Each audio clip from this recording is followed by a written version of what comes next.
ঘটনাটা ঘটে ডিসেম্বর মাসের ৫ তারিখ শুক্রবার। সেদিন সন্ধ্যা আনুমানিক ৭টা নাগাদ আমি আর আমার আম্মু একটা জিনিস আনতে বাড়ির কাছেরই এক জায়গায় গিয়েছিলাম। জায়গাটা এমন একটা জায়গা, দিনের বেলাতেও আলো কম থাকে, ছায়া ছায়া, কেমন যেন চাপা অন্ধকার লেগে থাকে। আশপাশে ঝোপঝাড়, বাতাসটাও অস্বস্তিকর। রাতে জায়গাটার পাশ দিয়ে হাঁটলেই গা শিউরে ওঠে। সেদিনও গিয়েছিলাম শুধু একটা জিনিস আনতে। তখনও কে জানত ওখান থেকেই আমাদের জীবনে নেমে আসবে এমন এক ভয় যা আজও ঘুম কেড়ে নেয়। ফেরার পথে লক্ষ্য করলাম আম্মুর মুখটা কেমন ফ্যাকাশে। আম্মু বলল, মাথাটা ঘুরছে রে মা। আমি গুরুত্ব দেইনি, ভেবেছি ক্লান্তি, হয়তো ঠান্ডা লেগেছে। বাসায় এসে আম্মু বলল, মনে হচ্ছে জ্বর আসবে, শরীরটা ভালো না। রাতে খাওয়া দাওয়া সেরে আমরা টিভি অন করে বসেছিলাম, কিন্তু আম্মু কেমন যেন অস্বাভাবিক। টিভির দিকে তাকিয়ে নেই, কথা বলছে না, চোখ দুটো কেমন ফাঁকা। আমি একসময় টিভি বন্ধ করে শুয়ে পড়লাম। আম্মু তখনও বিছানায় এদিক ওদিক করছে। আমি ভেবেছি জ্বর আসার আগের অস্বস্তি, কিছুক্ষণ পর ঠিক হয়ে যাবে।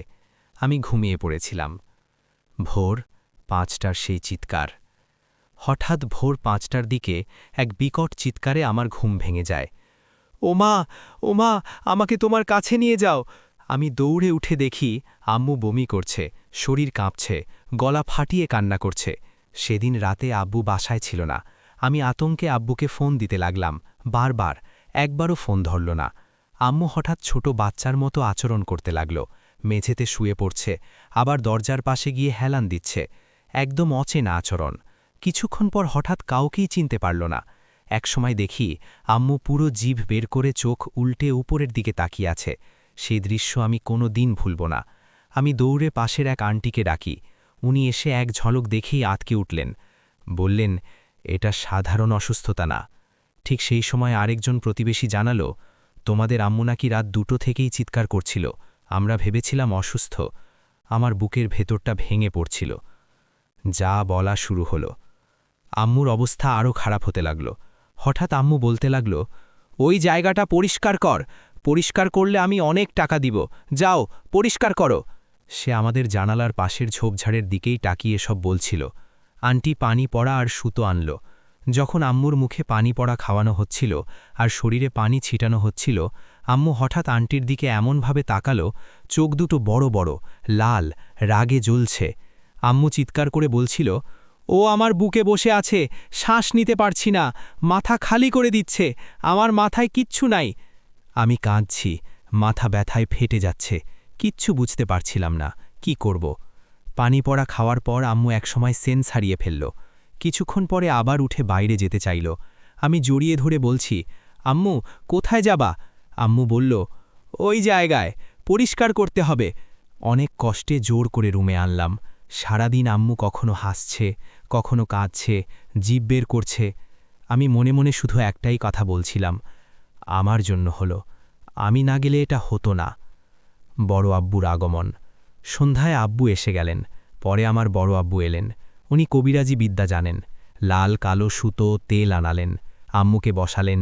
উনি মনে মনে সূরা পড়ছিলেন। হঠাৎ আম্মুর মুখ দিয়ে বের হলো অন্য কণ্ঠ, পীর সাহেব, এসব কয়ে লাভ নেই। তারপর বিয়ে, পাত্রী, তাবিজের কথা। বড় আব্বু প্রশ্ন করলেন, কে তুই, কেন এসেছিস? কোনো উত্তর না, শুধু জিভ বের করে তাকিয়ে থাকা। একসময় কণ্ঠ বলল, ও ছোট, কিছু করবেন না।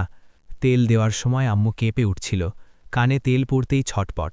এরপর আম্মু গভীর ঘুমে ঢুকে পড়ল। বড় আব্বু বললেন, দূর থেকে কালির নজর পড়েছিল, কাছে আসতে পারেনি। যা আম্মু পরে বলল। রাত ৮টার দিকে আম্মু উঠে অনেকটা স্বাভাবিক। আমি জিজ্ঞেস করলাম, আম্মু কি হয়েছিল? আম্মু কাঁপা কণ্ঠে বলল, রাত ২টোর দিকে দরজায় তালা দিতে গিয়ে দেখেছে এক লম্বা চুলওয়ালা মহিলা, পা মেঝেতে নেই, অদ্ভুতভাবে তাকিয়ে আছে। ওই মহিলা ধাক্কা মেরে ফেলে দেয়। তারপর থেকেই সব স্বপ্নে ২টো বাচ্চা আর এক ঘোমটা দেওয়া মহিলা আসে। বাচ্চারা এসে মাথায় বসে। ওরা ৮ বছরের একটা মেয়েকে ওই জায়গায় নিয়ে যেতে বলে। আজও আম্মু মাঝে মধ্যে সেই স্বপ্ন দেখে। ঘুম থেকে উঠে শরীর ব্যথায় উঠতে পারে না, পা ফুলে যায়।